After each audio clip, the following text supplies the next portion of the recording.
1984 is about totalitarianism. A totalitarian government is one that tries to control every aspect of life. How people spend every minute of their time, even in private, who they can associate with, what they're allowed to say. A totalitarian government even tries to control what people think and what they believe. George Orwell wrote 1984 in the late 1940s. What he knew about totalitarianism was based on the Soviet Union and Nazi Germany. Those governments had come into being not that long before, and they weren't very well understood yet. What Orwell was trying to do with 1984 was to give his readers a clear picture of what life would be like if a free country like England were under totalitarian rule. 1984 takes place in London. The London in the book is a depressing place. There's never enough to eat, the food's disgusting, there aren't enough clothes or shoes or anything to go around, and the city is pretty dilapidated, except for these giant pyramid-shaped government buildings that rise above the landscape.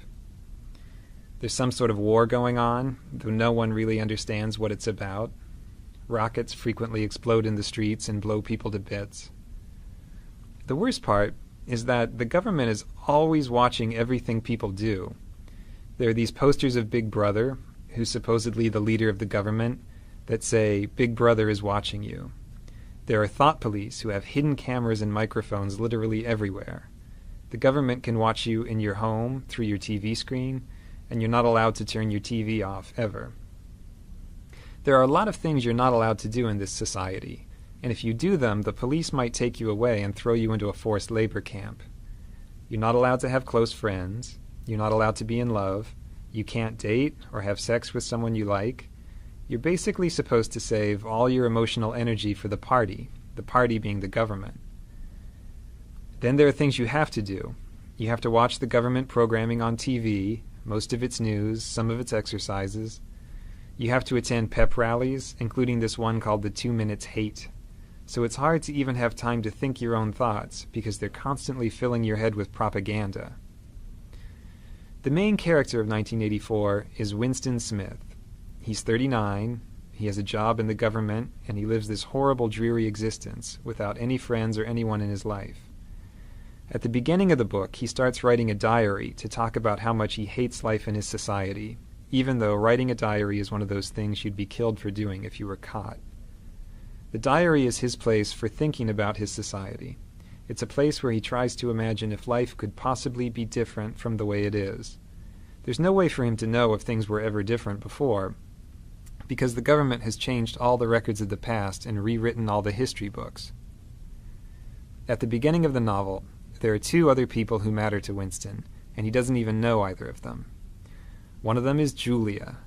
Julia is this attractive young woman who works in the same building as him. She's some kind of mechanic. Winston basically hates her. He hates her because she's pretty and he can't have her, but he also thinks she's the sort of person who would turn him into the thought police.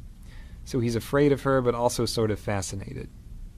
The other person he's interested in is this portly guy named O'Brien, who's a member of the inner party. That means he's a boss, much higher up than Winston. Winston should be afraid of this guy, but he gets the sense that O'Brien is intelligent, so he has this yearning to be friends with him. He thinks O'Brien would understand how he feels about life. The book takes a turn one day when Julia slips Winston a note that says, "I love you." This note completely rocks Winston's world.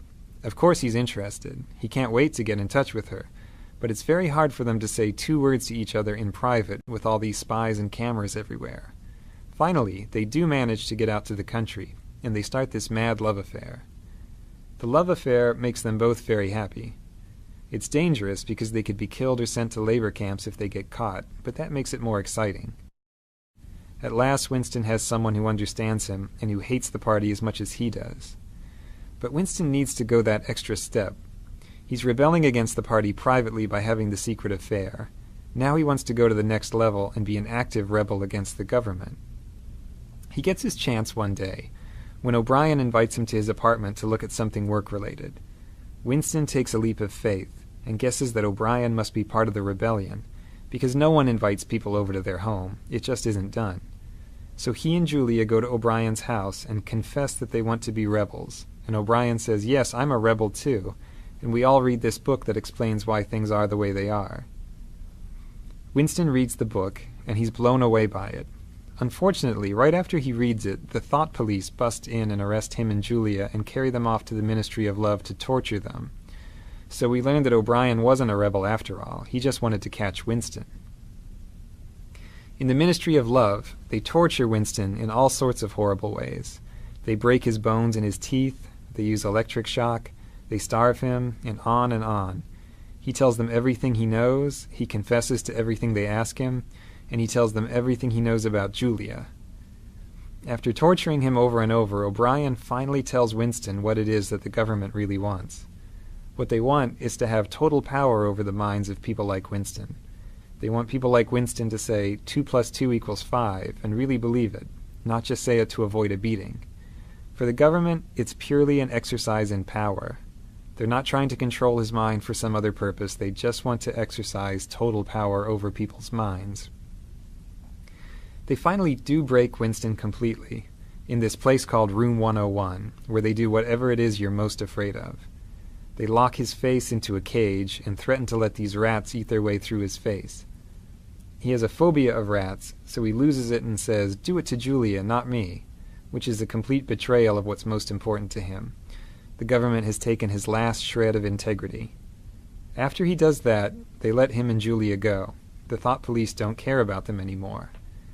The two of them meet on the outside, but they can't love each other anymore. Winston and Julia are basically broken people after they get out.